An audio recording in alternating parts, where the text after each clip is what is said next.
Hi hello నమస్తే welcome to Telangana view. నేను మీ Teja Prithvi. So ప్రస్తుతం వర్షాలు అయితే దంచి కొట్టేస్తూ ఉన్నాయి. సో ఇదే గ్యాప్లో మళ్ళీ కరోనా రానే వచ్చింది. రీసెంట్లీ చూసుకుంటే కుకట్పల్లిలో 2 కేసులు నమోదయ్యాయి. సో మరి దీనిపైన అసలు జనాలు అప్రమత్తంగా ఉన్నారా లేదా, ఇఫ్ ఇన్ కేసు నిజంగానే కోవిడ్ కేసెస్ ఎక్కువ అయితే తీసుకోవాల్సిన ప్రికాషన్స్ ఏంటి, సో ఇలాంటివన్నీ ఒకసారి మనం పబ్లిక్తో ఇంటరాక్ట్ అయ్యి ఒకసారి వాళ్ళతో మాట్లాడి వాళ్ళ ద్వారానే తెలుసుకునే ప్రయత్నం చేద్దాం. కరోనా కేసెస్ ఎక్కువైపోతే సో లాస్ట్ టైం వచ్చినప్పుడే అసలు ఎకానమీ పరంగా చాలా దెబ్బడిపోయింది. ఈసారి ఎకానమీ కనుక దెబ్బడిపోతే పరిస్థితి ఏంటి? అది మీరు అన్నది కరెక్ట్ అండి. లాస్ట్ టైం మనకు కేసీఆర్ ఉండే కాబట్టి కొద్దిగా వాళ్ళకి తెలుసు, ఫైనాన్స్ స్టేటస్ వాళ్ళకి తెలుసు కాబట్టి so they can easily manage అని చెప్పొచ్చు. కానీ ఈసారి రేవంత్ రెడ్డి ఉన్న ఆల్రెడీ మన ఫ్రీ బస్ నడుస్తుంది. ఇప్పటికే స్టేట్ అప్పుల పాలైపోయింది. వన్స్ ఒకవేళ కరోనా మాత్రం స్ప్రెడ్ అయితే మాత్రం ఇంకా చాలా లోపలికి వెళ్ళిపోయే ఛాన్స్ ఉంది, చాలా అప్పుల పాలయ్యే ఛాన్స్ ఉంది. కాబట్టి ఇక్కడ నుంచే గవర్నమెంట్ ప్రికాషన్ స్టార్ట్ చేయాలి. సో ప్రతి ఊర్లో కూడా మెడికల్ అవేర్నెస్ కలిగించాలి. ఊర్లలో కూడా ఆశా వర్కర్లు కానీ ఉన్న డాక్టర్స్ కానీ వాళ్ళంతా కూడా ఇప్పటి నుంచి ఇంటింటికి వెళ్ళేసి చెప్తే మనకు ఇప్పటి నుంచి కొద్దిగా బాగుపడుతుంది. ఇప్పటి నుంచి కూడా ఒక డిస్టెన్స్ క్లాస్లో కూడా చిన్నపిల్లలు ఒక గ్యాప్ ఇచ్చి ఒక సీట్ తర్వాత ఇంకో సీట్లో కూర్చోవాలి. ఆటోమేటిక్గా పిల్లల నుంచి కూడా మనకి పిల్లలు ఏదంటే ఏదంతా టచ్ చేస్తారండి. సో వాళ్ళ టచ్ అయిన తర్వాత ఇంటికి వెళ్ళిన తర్వాత ఫ్యామిలీ కూడా నష్టపోయే ఛాన్స్ కాబట్టి ఇప్పటి నుంచి స్టార్ట్ చేద్దాం. లాస్ట్ టైం అయినా ఏదైతే ఏ రకంగా ఫాలో అయ్యామో ఈసారి కూడా ఫాలో అవుదాం. సో 100% కొద్దిగా నిర్మించే ఛాన్స్ అవుతుందండి. హాయ్. హాయ్.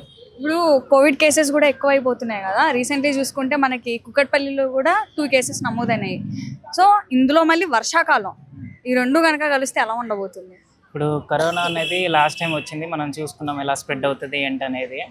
ఇప్పుడు కూడా మళ్ళీ కరోనా అనేది ఇప్పుడు వస్తే కనుక చాలా పీపుల్ సఫర్ అవుతారు ఖచ్చితంగా. మళ్ళీ సెకండ్ టైం అంటే ఇంకా ఎలా ఉండబోతుంది అనేది చెప్పలేము అసలు.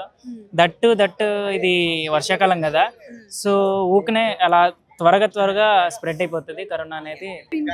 మళ్ళీ లాక్డౌన్ అది ఇది అన్నారు అనుకోండి, కేసెస్ ఎక్కువైపోయి లాస్ట్ టైం లో ఎకానమీ పరంగా కూడా చాలా దెబ్బతిన్నాం.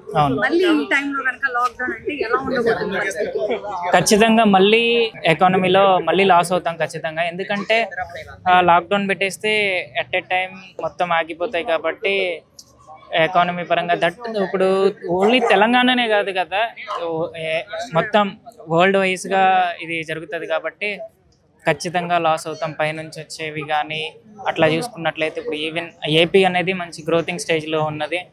సో ఏపీ కూడా కొంచెం లాస్ అవుతుంది. పైనుంచి వచ్చే క్యాపిటల్కి రావాల్సిన నిధులు కానీ అవి ఖచ్చితంగా మళ్ళీ కరోనా వచ్చి లాక్డౌన్ పెట్టాల్సి వస్తే అవి ఖచ్చితంగా లాస్ అవుతాయి. లాస్ట్ టైం అయితేనేమో మరి 2 years లాక్డౌన్. సో ఇప్పుడు కేసెస్ ఎక్కువై if in case lockdown period మళ్ళీ స్టార్ట్ అయిందంటే మన తెలుగు రాష్ట్రాలు కానీ లేదా వరల్డ్ వైడ్గా మొత్తం ఎకానమీ పరంగా కూడా దెబ్బతినే ఛాన్సెస్ ఉంటాయి. లాస్ట్ టైమే చాలా భారీ ఎత్తున అయింది. సో మళ్ళీ అలాంటి ఛాన్సెస్ రాకుండా ఉండాలి అని అంటే హెల్త్ పరంగా ఎలాంటి ప్రికాషన్స్ తీసుకోవాలి? హెల్త్ పరంగా అంటే లాస్ట్ టైం అంటే 2 years పడింది కరోనా లాక్డౌన్. ఈసారి అయితే 2 years వరకు పడుతుంది. ఒకవేళ కేసెస్ పెరిగినా కూడా అంత లాక్డౌన్ అయితే ఉంచరు. మినిమం 6 months అలా ఉంచి లాక్డౌన్ ఎత్తేస్తారు. దట్టు కొంచెం హెల్త్ పరంగా కొంచెం జాగ్రత్తలు తీసుకోవాలి ప్రతి ఒక్కరు.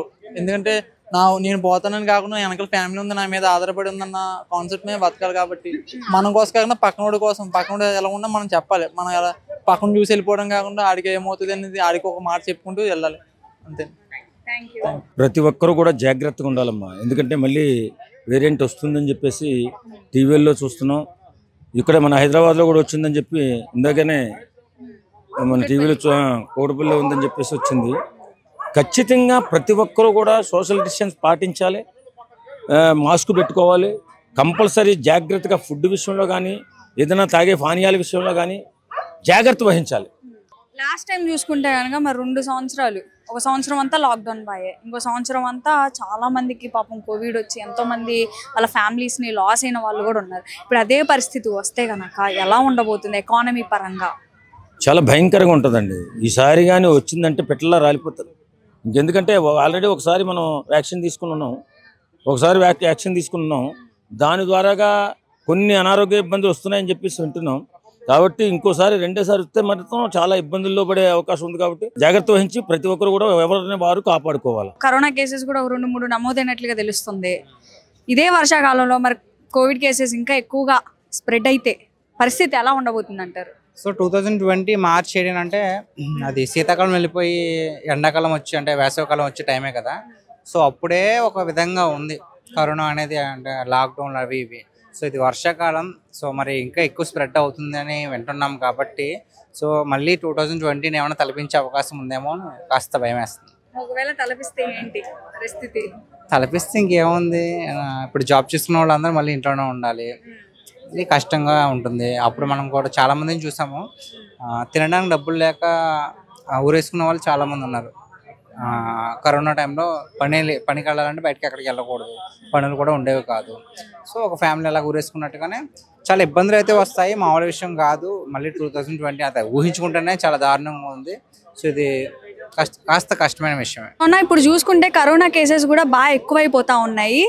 ఇది వర్షాకాలం, మళ్ళీ ఈ కేసెస్ కనుక ఇంకా ఎక్కువైపోతే, ఎక్కువ స్ప్రెడ్ అయిపోతే పరిస్థితి ఎలా ఉండబోతుంది అంటారు? మన భారతదేశంలో ఉన్నటువంటి ప్రజలు భయపడాల్సిన అవసరం లేదు. ఎందుకంటే మన గవర్నమెంట్లు స్ట్రాంగ్ ఉన్నాయి. అది స్టేట్ గవర్నమెంట్ కానీ సెంట్రల్ గవర్నమెంట్ కానీ ప్రతి దానికి కూడా కంపల్సరీ ప్రజలకు ఎలాంటి ఇబ్బందికరంగా ఉండొద్దని చెప్పేసి అన్ని విధాలుగా ఫెసిలిటీస్ అందుబాటులో ఉంటాయి.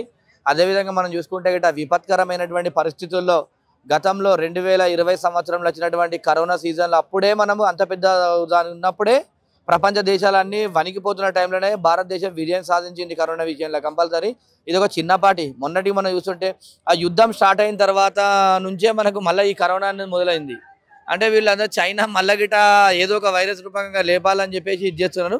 ఏం చేసినా కూడా ప్రజలైతే అసలు మీరు భయపడకండి, ఏం కాదు. ఎందుకంటే మన గతంలో కరోనా నుంచి అందరూ జయించిర్రు. అప్పుడు తీసుకున్నటువంటి జాగ్రత్తలు ఇప్పుడు కూడా తీసుకుంటే సరిపోద్ది. ఎందుకంటే ఇప్పుడు మనకు వ్యాక్సినేషన్ వేసారు కాబట్టి కంపల్సరీ ఫస్ట్, సెకండ్, తర్వాత బూస్టర్ కూడా ఇచ్చారు. ఇంతవరకు అన్ని అంటే ప్రభుత్వ కార్యాలయాల్లో పనిచేసిన వాళ్ళకి కానీ ప్రజలకు కానీ అందరికి కూడా డోసులు వేసారు కాబట్టి మనకి ఏం కాదు, ఎలాంటి భయపడాల్సిన అవసరం లేదు. ఏదేమైనప్పటికీ కూడా సరే, ఇది ఎంత ప్రొటెక్షన్ ఉన్నా కూడా మనం కూడా కొద్దిగా జాగ్రత్తలు పాటిస్తూ కొంత తగ్గుముఖం మట్టేంత వరకు కూడా జాగ్రత్తలు కూడా పాటిస్తూ ఉండాలి. అదేవిధంగా అప్పుడు మనం చూసాం కషాయం కూడా వాడడం చూసాం కాబట్టి దాన్ని కూడా కొద్దిగా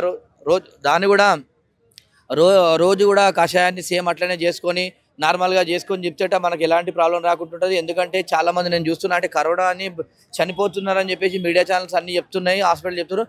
ఏదేమైనా అది గతంలో తీసుకుంటే గిట్ట కరోనా పేషెంట్లు చాలా మంది గుండెపోటుతో చనిపోవడం జరిగింది. అంటే డాక్టర్లు ఇచ్చేటువంటి హై డోస్ వలన గుండెకి ఎక్కువ ప్రెషర్ కావడం వలన అట్లా చనిపోవడం జరిగింది తప్ప కరోనా వలన అయితే చనిపోయినట్టు అది లేదు. ఎవరైతే వ్యాక్సిన్ వేయించుకున్నారో వాళ్ళల్లో చాలా మంది యూత్ హార్ట్ అటాక్స్ రావటం, తక్కువ ఏజ్ లో చనిపోవటం కూడా చూసినాం మనం. నిజంగా వ్యాక్సిన్ వేయించుకోవడం వల్లే ఇలా అయిందంటారా ఏంటి? అంటే ఏదేమైనా గవర్నమెంట్ మెడికల్ డిపార్ట్మెంట్స్ కానీ WHO దగ్గర నుంచి కూడా అన్ని కూడా వాళ్ళు క్లియరెన్స్ తీసుకుంటారు. ఎందుకంటే ఒక చిన్నపాటి ఒక గోల్ తయారు చేయాలంటేనే అది చేస్తారు. ఎందుకంటే ప్రజలకు ఒక డోస్ వేయడం కరోనా విపత్కరమైన పరిస్థితి, ఇంత డేంజర్ వైరస్ని కూడా చంపేయడానికి రాకుండా ఉండడానికి కోసం అని చెప్పేసి కంపల్సరీ వాళ్ళు కూడా తీసుకొని మొత్తం అన్ని విధాలుగా సక్సెస్ఫుల్ అయిన తర్వాతనే దాని డోస్ సక్సెస్ అయిన తర్వాతనే అది చేస్తున్నారు. అంటే ఏదేమైనా కూడా అంటే ఇప్పుడు మా గుండెపోట్లు రావడానికి కారణం కూడా ఏంటంటే మరీ యూత్ కూడా తిన్నాక పడుకోవడం, అసలు బాడీకి ఎక్సర్సైజ్ చేయడం, బండ్లు రావడం వల్ల నడవలేకపోవడం అనేది అంటే అనేకమంటే ఆ సమస్యలతో చనిపోతున్నారు అనుకుంటున్నా. అంటే వ్యాక్సినేషన్ వేయడం వల్ల హ్యూమినిటీ పెరుగుతుంది అని చెప్పిన తప్ప దాని వల్ల ఏముండదు. అంటే హ్యూమినిటీ మన ఫుడ్ ఎక్కువ తీసుకున్న వాళ్ళకి మంచి హ్యూమినిటీ ఉంటుంది, తక్కువ తీసుకున్న వాళ్ళకి డోసేజ్ ద్వారా అట్లా ఉంటుంది అని చెప్పేసి అన్నారు. ఏదేమైనా కూడా వ్యాక్సినేషన్ తీసుకోవడం వల్ల ఇలాంటి ఇబ్బంది ఏం లేదు, ప్రజలు ఏం భయపడాల్సిన అవసరం లేదు. కాకపోతే మనం జాగ్రత్తలు తీసుకోవాలి, కరోనా మన దాకా రాకుండా ఉండాలంటే మళ్ళా కూడా సేమ్ అప్పటి లెక్కనే మాస్క్ పెట్టుకోవడం కానీ, తర్వాత శానిటైజర్ వాడడం కానీ, చేతులు శుభ్రంగా కడుక్కోవడం కానీ, పెద్ద అంటే ఫంక్షన్స్ కానీ అక్కడిక్కడి కానీ దూరం ఉండడం కానీ, ఎవరితోనే కొంచెం డిస్టెన్స్ మెయింటైన్ చేస్తే గిట్ట సక్సెస్ఫుల్గా ఉంటుంది. ప్రజలారా మీరైతే భయపడకండి, మన గవర్నమెంట్లు స్ట్రాంగ్ ఉన్నాయి, మన దగ్గర అన్ని విధాల ఫెసిలిటీస్ ఉన్నాయి. అదేవిధంగా మనకు టాబ్లెట్స్ కానీ, తర్వాత ఇంజెక్షన్స్ కానీ ప్రతిదీ కూడా మనం సక్సెస్ఫుల్గా ఉంది భారతదేశము. ఎందుకంటే ప్రపంచ దేశాలకు మన ఇండియన్ మెడికల్ అనేది ప్రపంచ దేశాలకు మనం ఎక్స్పోర్ట్ చేస్తాం.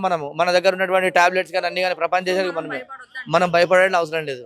సో చూసిరు కదా, ఇంకా కోవిడ్ కేసెస్ పెరిగే ఛాన్సెస్ ఉంటాయి కాబట్టి మీరంతా జాగ్రత్తగా ఉంటారని చెప్పేసి కోరుకుంటూ సైనింగ్ ఆఫ్ టుడే.